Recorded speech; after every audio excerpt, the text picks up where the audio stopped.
Well, good afternoon. If it's Monday, 3 o'clock, it's Mondays with Michael live here on Facebook. Thank you all for joining today. And if you're watching this post session, thanks for watching. Today, we're going to continue our 5-part series around teams and teamwork. We're using the 5 behaviors of a cohesive team program, something we talked about in session 1. We're going through those 5 steps, those 5 areas. So far, we've covered trust on a team, and what we talked about in trust in that module. Module 2, we have folks try, trust, come back. Module 2 was all about conflict, healthy conflict. So how do we get these passionate debates of ideas in an environment that doesn't end up to be a personal battle? So how we focus those conflicts on issues. So now we've done Module 2. We have folks go back and practice a little bit. Then we're coming into Module 3. So today is Module 3. It's all about commitment. How do we get commitment on the team? So as I mentioned earlier, this is a 5-part program. This program can be delivered in 1 full day. This program can be delivered in 3 full days, deeper dive, more of the issues, more action planning. Or like we like to do it in 5 half days, because we do it in a skill building type program. I am doing a webinar, a deeper dive of this entire program, an hour webinar on April 17th. I will put a link into the message area here, wherever you're seeing this. You can register to come and listen in on the webinar, learn more about the program. I'm also offering a free team consultation.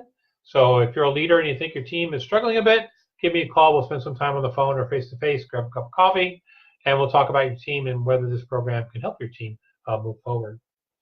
So today's all about commitment. So as always, we go back to the assessment first. We take a look at the assessment data. We talk about the assessment data first. So what are the things we ask the team to think about and to assess before coming to the session? So the first question we ask them is the team clear about its overall direction and priorities? And some teams would say yes, but a lot of teams work with would say, Michael, we're going in so many different directions, I'm not sure which way is up. So how's the team doing in that area? So we talk about that a little bit, deeper dive discussion. Our second question is team members end discussions with clear and specific resolutions and calls to action.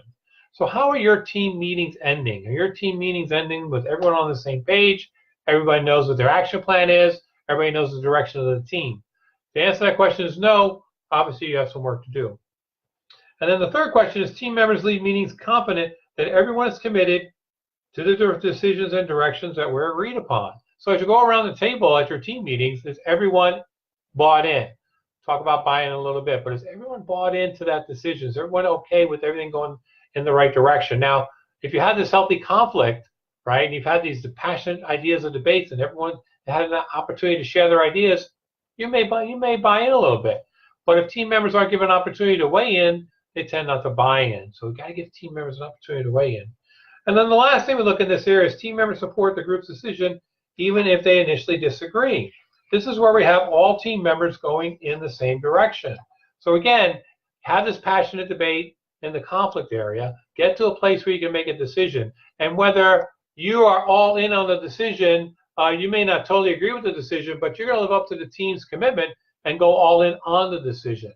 Because next time it comes around, it may be your decision the team takes. You're going to want everyone else to buy in. So clarity, need to be clear on what the direction of the team is. Needs to be no ambiguity there. And clarity and buy-in, weighing in to buy-in. You have to be able to buy into this process.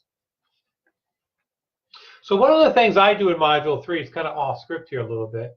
I actually print off the comparison reports for this program and I bring them to Module 3. What are comparison reports? What it does is it compares my results of my 5 behaviors assessment to yours and everyone else in the program.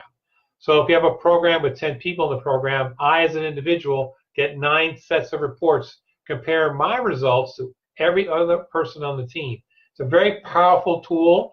And in this Module 3, at this point, I pair people up, I hand out their reports, and they actually have a 15-minute one-on-one about where their scores are, where my scores are, where our DISC scores are, where do we intersect, where are we different, and how you and I can work better together for the benefit of the team.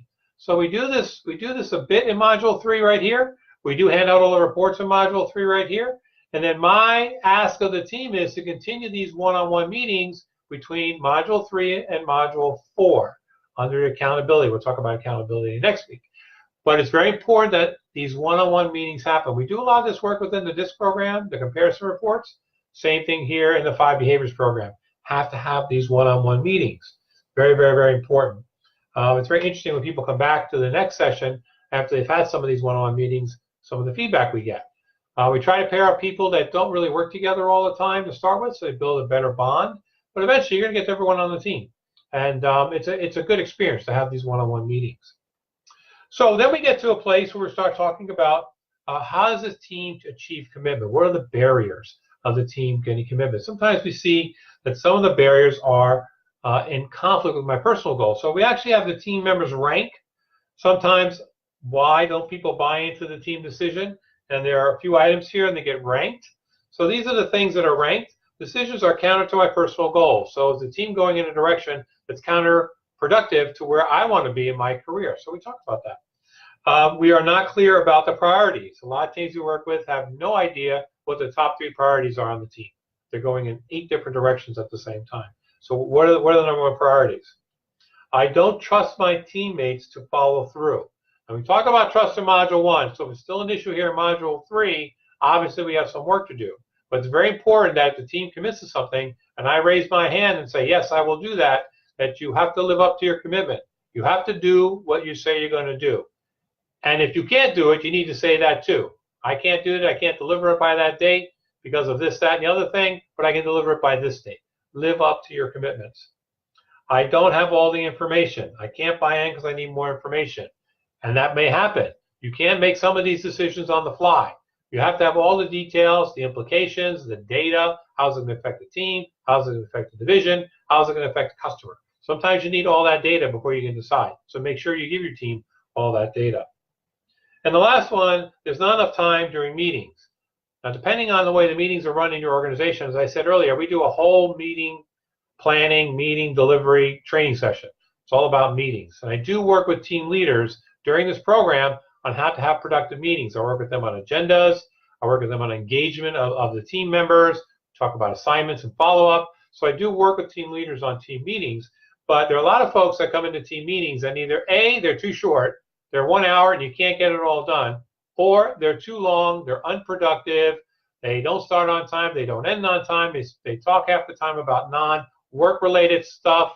It becomes more of a meeting, networking opportunity than it does a real business meeting. So craft a really good agenda, get people to participate, get people to be responsible for parts of the meeting, and your meetings will be more productive. And again, I'm happy to work with team leaders on that particular topic. So then we get to the action planning part. As we talked earlier, there are 2 parts of action planning. There's the individual action planning, what I have to do in the area of commitment to be more committed to the team. And then there are things the team needs to do. Part of that could be team meetings, but there's things that team needs to do. So we work through that. We work through the team part. We work through the individual part. And then, again, we're adding this content on the team part to the team playbook. So by now, they've gotten a couple modules of their team playbook. They have some action items in their team playbook. They have their behaviors that they're going to be in their team playbook. There could be team meeting agenda samples in their team playbook. So we're building this team playbook for them. So by the time we're done with the program, they have something they go back to and keep working on. So as we wrap up here, our module next week is all going to be about accountability. And I've got to tell you, every time I deliver this program, the accountability module seems to be the most difficult module to deliver. It's a new concept. This peer-to-peer accountability that gets taught in the program is very new, especially for organizations that are fairly old school in management, where the boss is the boss and everything goes through the boss. Not a lot of peer-to-peer accountability, but we're going to spend some time deeper diving it, talk about it a little bit. Again, I'm going to put a link to the webinar that we have coming up next month in the message here. So I want to thank you for joining me today. If you're watching this post session, thanks for checking it out. This is the end of Module 3 for our team program. We're going to do Module 4 next week. Thanks for hanging out with me. Mondays with Michael live here on Facebook. We'll see you next Monday and make it a great week. Take care. Bye.